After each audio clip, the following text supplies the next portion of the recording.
Hello everybody, thank you for joining us for this video.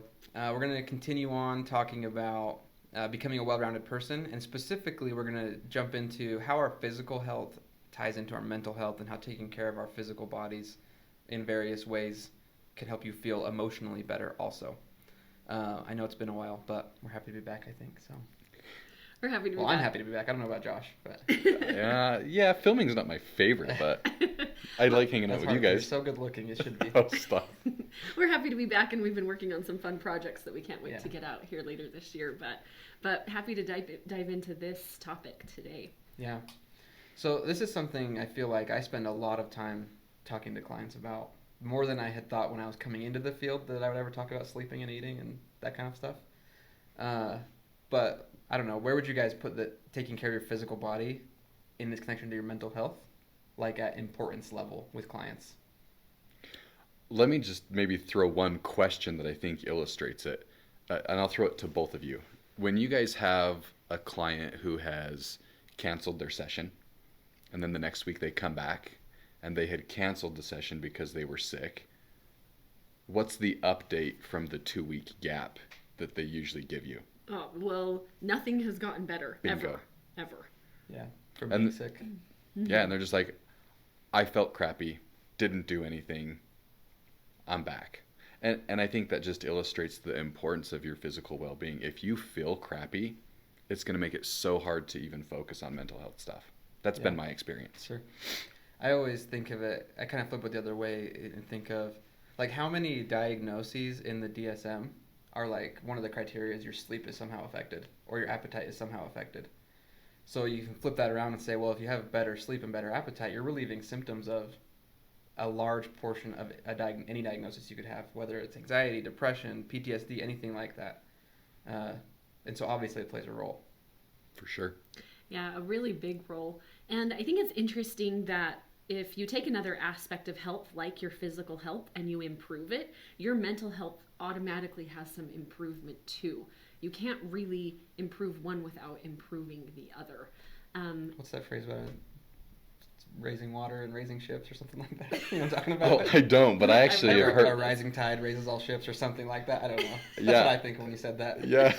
You can't feel better physically without also feeling better mentally. Right. And so I do think it's important to look at some of these different aspects of health and say, okay, are there some ways that I could work on being more physically healthy that actually would improve my mental health too? Yeah. Where do you guys usually start with your clients when you talk about physical health stuff? I always start with sleep. I know you do. That's why I looked at you. I knew Oh, you were did going to you? say I sleep. thought that question was a softball just for you. Did I get a home run? You did. Yeah. But why sleep? I think you hit the nail on the head when you brought up the DSM criteria. It's amazing to me, and it's usually a lack of sleep, although with depression it can be too much sleep. Yeah. But it doesn't feel restful, right? You don't feel energized by it, and so that's why I always start with sleep. It's just everywhere. And this is a whole nother discussion and soapbox I don't want to get on, but society dictates go, go, go all the time. And when you do that, you're just tired. You need the rest. You just do. I think sleep is a great place to start too, just because a lack of sleep, the way that affects your brain, it just makes your emotions more up and down. When you've had less sleep, your emotions are going to be more up and down. That's just the way that it is. That's just the way that your brain works. And so if you're wanting to be more emotionally stable, figuring out how to give yourself 8 hours of opportunity for sleep is very, very important. And I know that can be really frustrating for people who, especially people who are struggling with sleep. Mm-hmm. It can be difficult to give yourself that 8 hours of opportunity. You might find yourself avoiding sleep or something like that. But this is such an important thing to work on. Even if you can get a little better sleep, that can be really helpful. Yeah, and I'm sure we'll do a whole video dedicated to sleep specifically. But I think that we probably are all in agreement that's usually the first one we go to when it comes to this kind of stuff. I just want to throw out one disclaimer. Us talking about this makes it sound easy. If you have anxiety, it is so hard to fall asleep, right? It's not just a matter of, oh, I had never thought about getting better sleep. I should do that. Right? Sure. It's not always that Yeah. easy. Sometimes it's that easy. But oftentimes, getting your brain to shut off, Like there is a whole process that you go through to do that. So if you're listening to this video and it sounds like we're just making lighthearted, we are, but there's a whole lot of work that goes into getting better sleep. For sure. Right? It's hard. Well, and a lot of people don't realize that therapy can actually help with this. There are certain kinds of therapy that are really based on helping you sleep better, like cognitive behavioral therapy for insomnia.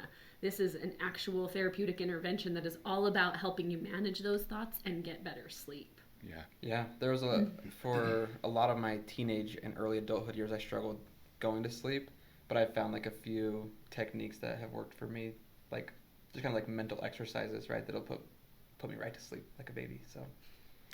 Okay, so outside of sleep, what's number 2? Well, the number 2 I always go to is exercise.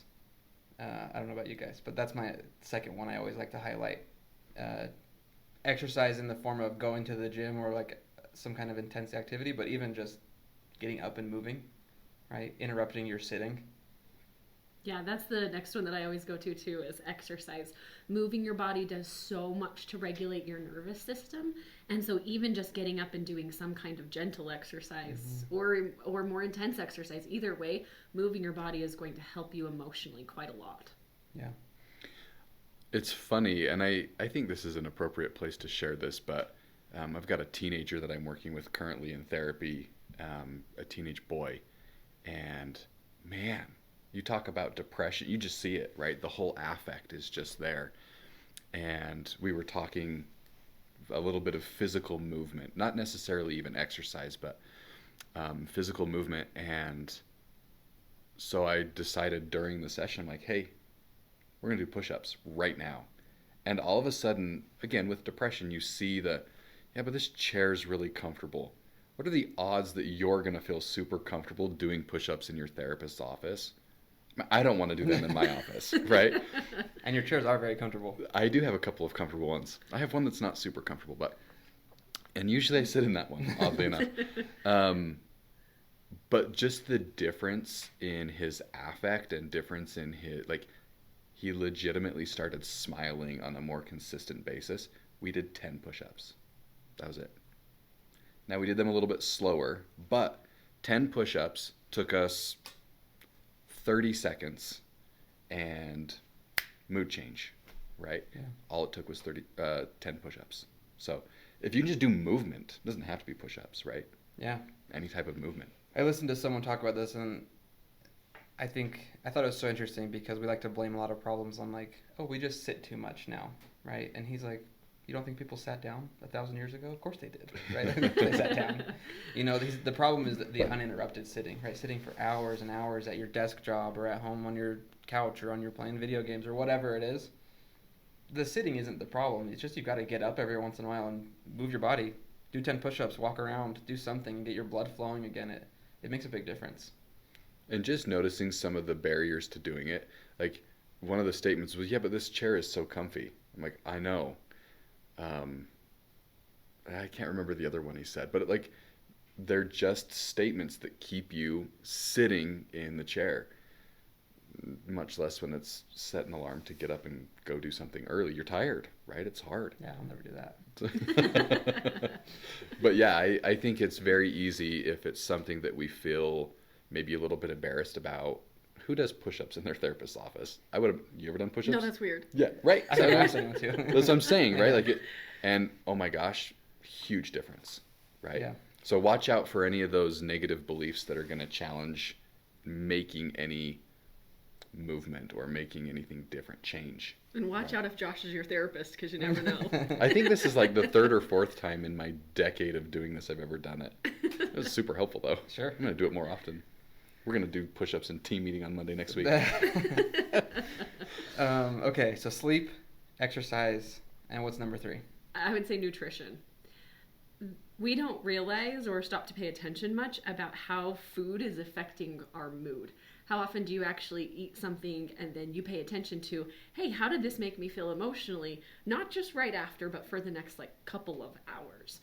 One of the things that often happens is we'll eat something that's really highly processed or high in refined sugar. Oreos. Right. And what happens? Every night. You feel fantastic for how long? Yeah. 35 seconds. Get some milk and it'll jump up to a minute. I put them in a bowl of milk. Oh, do you? Yeah. Right. Eat them like cereal. You feel fantastic for 35 seconds. I don't Yeah. know if you're eating a whole bowl, it's going to be longer than 35 seconds. But then, Not much. how long before you feel the crash? Yeah, very quickly.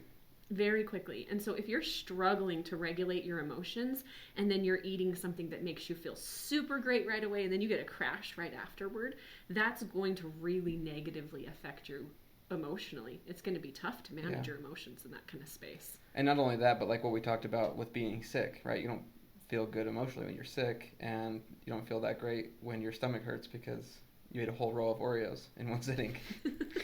Or yesterday when I think it was yesterday, I asked you guys about that feeling in your stomach when you get salt from French fries and sugar from a soda that like... You made out feeling that no one else know about. Yeah, nobody else knew what that one was. No, we're all just looking at you like, well, I don't even know what feeling that is. It sounds unpleasant. Yeah, it was uncomfortable. Most people also don't realize that much of the chemical makeup in your brain that creates things like dopamine and serotonin, that comes from what you eat. If you haven't eaten the right kind of nutrition, if you don't have enough protein, these kinds of things, your brain actually can't create that kind of a chemical in your brain so that you can feel good. So it's not just that we've got to pay attention to like some of those highly processed, refined sugar kinds of things. We also need to make sure that we're eating a well-rounded diet, well-rounded diet for well-rounded people, so that we can have the right chemicals in our brain to actually make us feel okay to begin with. Yeah. Again, I'm sure we'll talk lots more about this in another video, but I always think of, like, I love a Totino's pizza, like the little square ones in the toaster oven. Dude, even I'm like, what? Yeah, those are so good. I don't remember the last time I had one, but I remember I was at the store not that long ago and we were looking at them, and I was looking at like the list of ingredients, and I'm like, there's no way a pizza needs this much of all these unpronounceable things. You know what I mean? So I know, like, that's kind of my rule of thumb, is I'm like, the smaller the ingredient list and whatever I'm eating, probably the better it is for me because it's got less stuff. Right, the more actual real food is probably in it. Right. Well, and I think that it could be a really good idea to just even stop and notice what it's like for you to eat something and then what your mood is like afterward. Not just for the next 35 seconds, but, for the next several hours. How did that food affect your mood? And different foods affect different people differently. Sure. But until you pay attention to this, you really don't know. Yeah. Let me just make also one soapbox comment. If you take medication, eat food. Like, I know it sounds funny. I mean, I have my own personal experience with not eating while taking a vitamin of all things, and it wrecked me. But there's a reason that they tell you to eat food when you take medication. So just do it if you take meds. Yeah. Josh's soapbox is always take your medications as prescribed. Yeah, for real, huh? I probably get people that are like, this again? And you're like, yes, this again. Just do it and I'll stop saying it, right? It wouldn't come up so much if people actually did it. Well, I think these will be fun things to talk about. And like Josh said about sleep, I think all of them easier said than done. Right? Yeah. Sometimes sleeping is hard. Eating junk food is sometimes more convenient or more fun. And dude, I skipped breakfast this morning, which is a huge no-no. Yeah. And I did it. Yeah, exercising is a hard one for me, like, to motivate myself to go to the gym and things. Like, again, easier said than done, but hopefully I think we can talk about some ways to maybe work towards whatever your goal is in these categories. Yeah. Well, and just on, like, an additional note, I guess, I think that sometimes people who are experiencing chronic illnesses feel like they're just not going to be able to make improvements because their body is chronically ill. And I would say that even as we talk about some of these things, this is like what you can do within the realm of possibility for you, because there are always things that you can be doing to take better care of your body. And just because you have a chronic illness doesn't mean that your mental health has to be trash. There really is a way to try to figure out how to balance some of this out. And so I would say, like, if you're struggling with a chronic illness and some of this sounds a little bit overwhelming or unhelpful for you, adapt what you can and focus on how can I treat my body the best that I can, right? How can I manage what I have and still try to treat my body well? Yeah, I like it. I do too. Because everybody's a little bit different. right? Yeah. I'm a little envious of those people who only need 6 to 6.5 hours of sleep. That'd And be I awesome. think that's a small population, but I think there are some that do that. So everybody's just a little different. Take care of yours. Yeah. You know. Yeah. All right. Well, thanks everybody for joining us for the video. Hopefully, look forward to some more talk about this. If you have any specific questions or anything, we'd love to talk in the comments or address it in future videos. So let us know, and we'll see you on the next one. Thanks. Thank you.